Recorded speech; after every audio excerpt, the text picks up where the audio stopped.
Hello, this is Film Nerd Talks Films, and today I'm going to be reviewing Star Wars Episode 1, The Phantom Menace. And wow, is this film boring. So, but I recently bought Star Wars The Force Awakens, or, Episode 7, on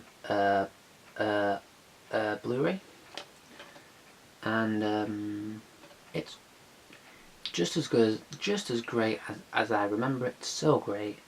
It was amazing after the prequels to get such a refreshing new chapter in the Star Wars saga. And along with that, I also bought episodes 1 to 3 on DVD. Something I'm now partly regretting because of Episode 1, The Phantom Menace. Now I'm just going to get straight into this because I don't want my DSLR to cut me off and say you can't record anymore. So The Phantom Menace it's awful for many reasons. So as a Star Wars fan, I love the opening titles. I love seeing the name Star Wars come up on screen. The amazing, iconic John Williams music plays, and then we see the scroll going up. We see the scroll. But with this film, even the scroll is boring. Like even the scroll is boring. It's basically telling us that Obi-Wan Kenobi and Qui-Gon Jinn have been sent to settle the heated debate between the Naboo and the Viceroy. That's basically what it's telling us. It's like tensions are high because of politics, and Obi-Wan Kenobi and Qui-Gon Jinn. That's basically what it's telling us, and it's so boring. I was reading and was like, is this Star Wars? This isn't Star Wars, is it? And it's been quite a few years since I watched The Phantom Menace, and it's only now am I realising just how phenomenally boring it is. So then, for not too far in, and who's introduced? Jar Jar Binks. Don't we all love Jar Jar Binks? Isn't he a great individual? Oh, so Jar Jar Binks, we all know him, right? We all know how annoying he is. He's so, every scene he has something to say. And it's never anything practical. It's just him babbling on about whatever it is. It's always he always has something to say. He has this annoying high pitched tone the whole time, the whole movie. He's so annoying all around, so clumsy. Like in the big battle at the end, he can't even hold one of those boomer things right, and he's basically. I don't care about fan theories. I find them intriguing, but I don't care much for them at this moment in time because this is a review. And I don't really want to speculate, but throughout that battle, he's so clumsy to the point of annoyance. And it's like, why are you even there? He's clumsy, he's loud, he's obnoxious, he's annoying. He also has something to say, and it's never something practical. He's awful. His best moment is when he's asleep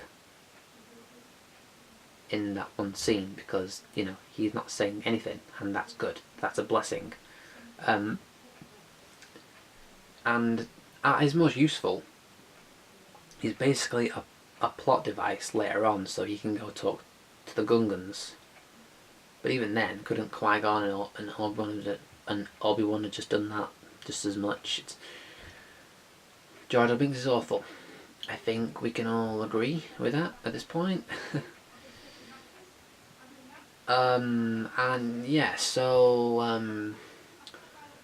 So Jar Jar Binks. That's instant first problem. Second problem throughout this film. Fake as hell. Everything looks fake as hell. like every like the big the oh the big like the backdrops fake as hell. The colors look so the colors just look so flat and faded. The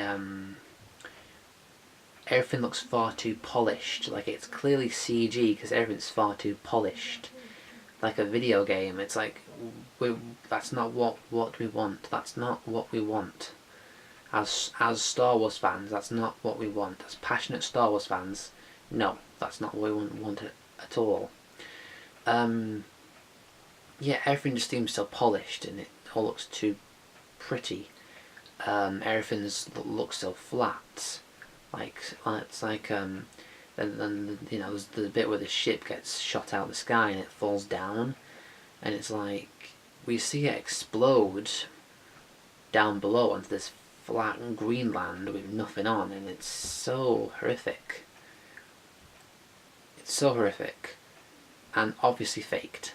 You know, I don't know why I don't know why we got such fakeness in a Star Wars movie to begin with. Why did we get such fakeness in a Star Wars movie? And the creatures too. CGI, all the way CGI. It's so awful. You know, I mean, it's so bad. The CGI isn't even good.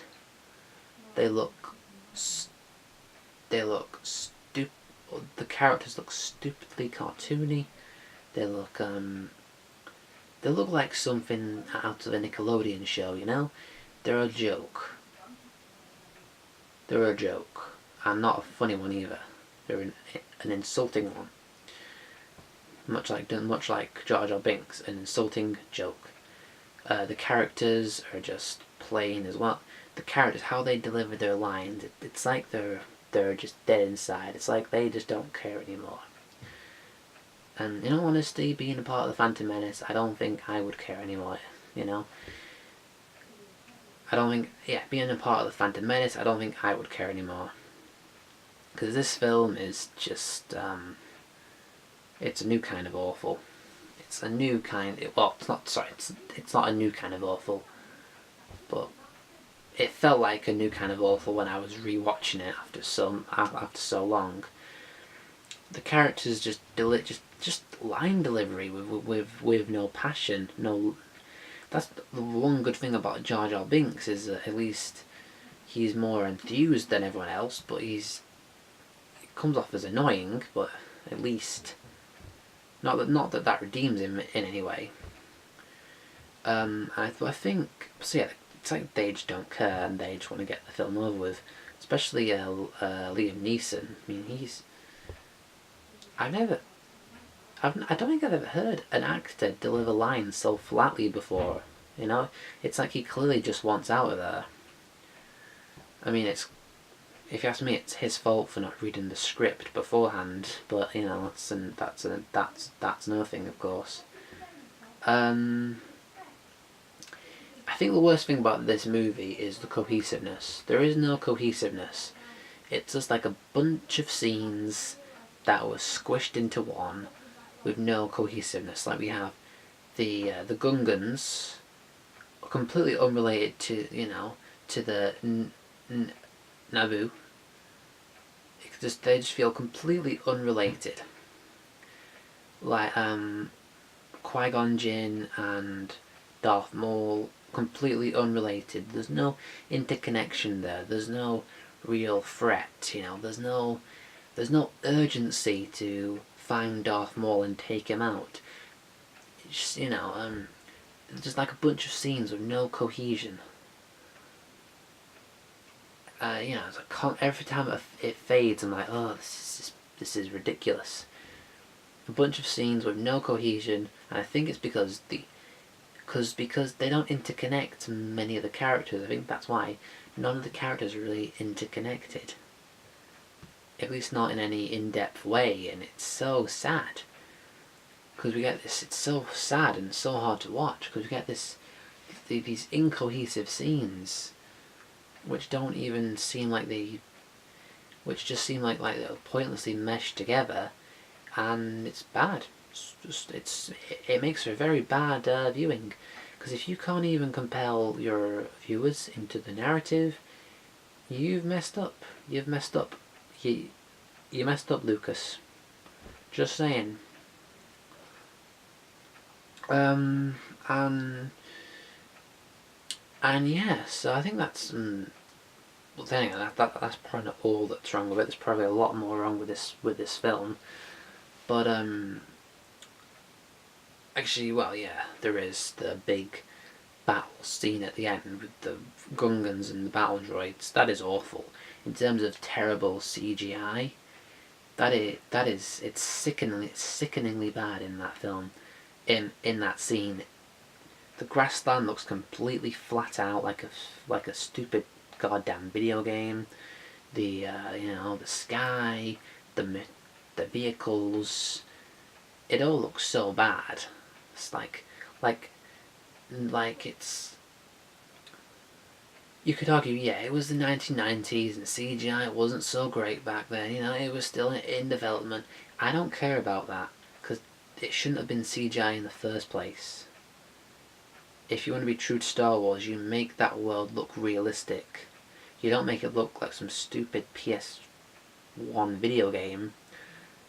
Well, yeah, you don't make it look like some stupid Xbox or PS1 video game, because it's not. It's an actual world that we should be buying, an actual world that we should feel exists. That's what The Force Awakens did. In a lot of ways, it reminded us that Star Wars could be great by bringing back all this stuff. That it reminded us that Star Wars can be great by bringing back all that stuff. And so in terms of the good, let's just get to the good.